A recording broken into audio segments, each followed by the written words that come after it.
How's everybody doing? My name is Anthony Brian Logan, and today we got to talk about the Women's March in California being canceled due to being overwhelmingly white. So I guess they're saying it's not okay to be white. It is not right to be white. It is a bad thing. It's blasphemous. It's all those different things.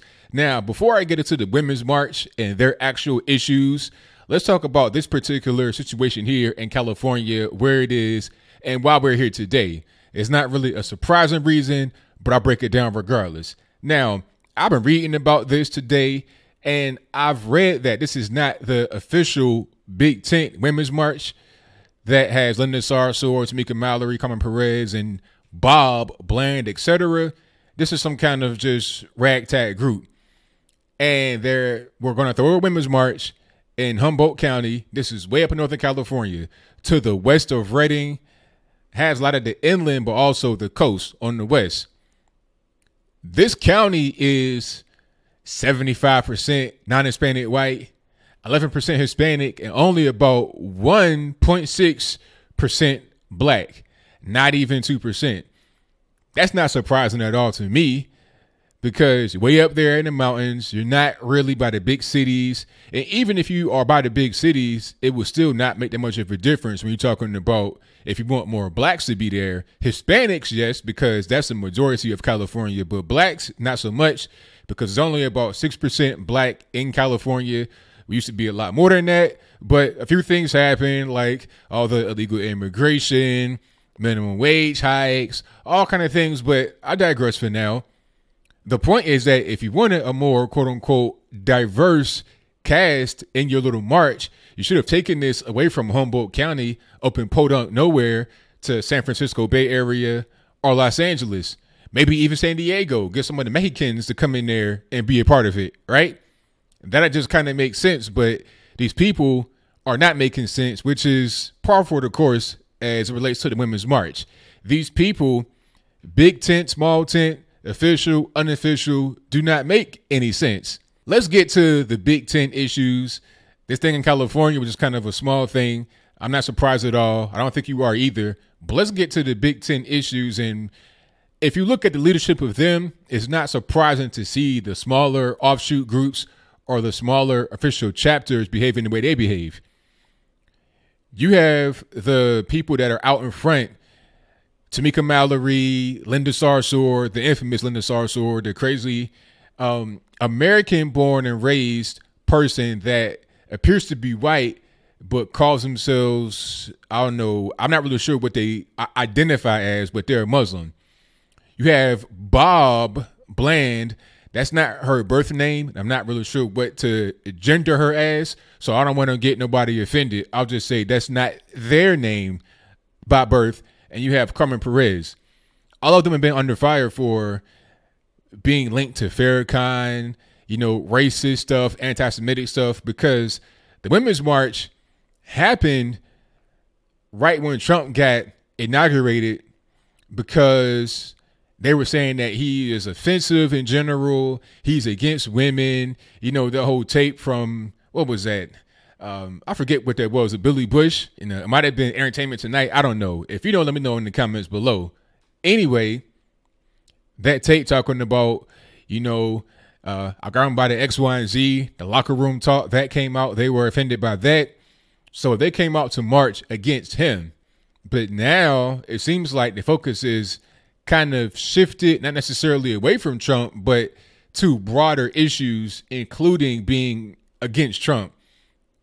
The intersectionality, you got, really like kind of a racial element to the whole thing.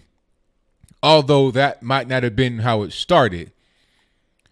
The people that are in charge, Linda Sarsour and Tamika Mallory specifically, are being held to the fire because of their links to Louis Farrakhan.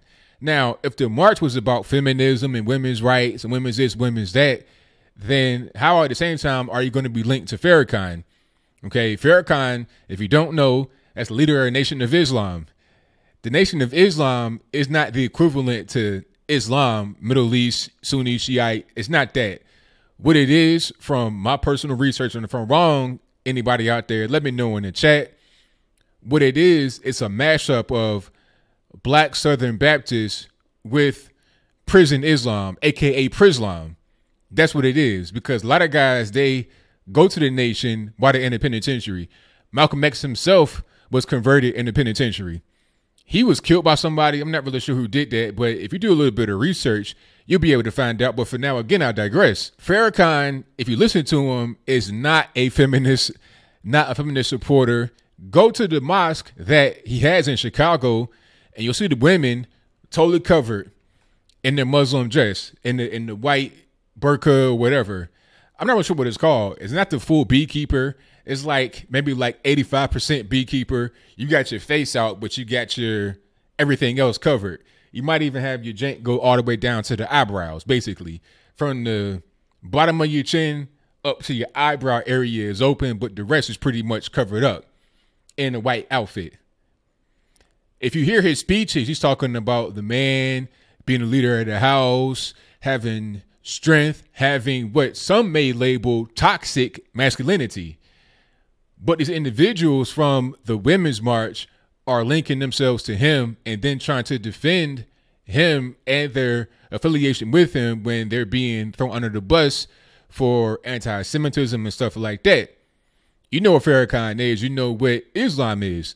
So if you put Black Southern Baptists, Islam, Prislam together, what are you going to get? It's obvious, but I'm not really sure that these people care about that anymore. They have transformed the bad organization into a worse organization. And I think when it's all said and done, it'll probably just collapse upon itself, because people that were there from the beginning are not going to want to be there in the end. It's going to be a lot of fallout and stuff like that. Personally, I can't wait for it to just totally fall apart. I got my popcorn ready, popped, buttered, hot, ready to rock. At the end of the day, as I close, I just want to say that this whole thing in California was predictable, not only because you're in a basically white area, also because the Women's March is not really well organized. When I say Women's March, I don't mean just the act of marching or anything else like that. I'm talking about the organization. It's a nonprofit at this point. It's called the Women's March. So they may do other things that do not necessarily involve marching, like the March of Dimes, I suppose. That's probably a bad comparison, but you get the idea. So that is pretty much all I got. What say you? Do you think that this was predictable to have a march in an all white area or mostly white area will yield mostly white people that want to show up? And you have some Hispanics there, about 10% to 12%. But the reality is that most Hispanics, even nowadays in 2018, especially recent immigrants and or illegal immigrants that are here and they shouldn't be, they are very traditional. Okay, go to Mexico, the birth rate is through the roof. It's off the chain. You're talking about a birth rate of 4, 5 across the whole country. Meanwhile, you come to America, blacks and whites have birth rates low replacement. A lot of that is because the breaking away from traditional values, okay, and materialism.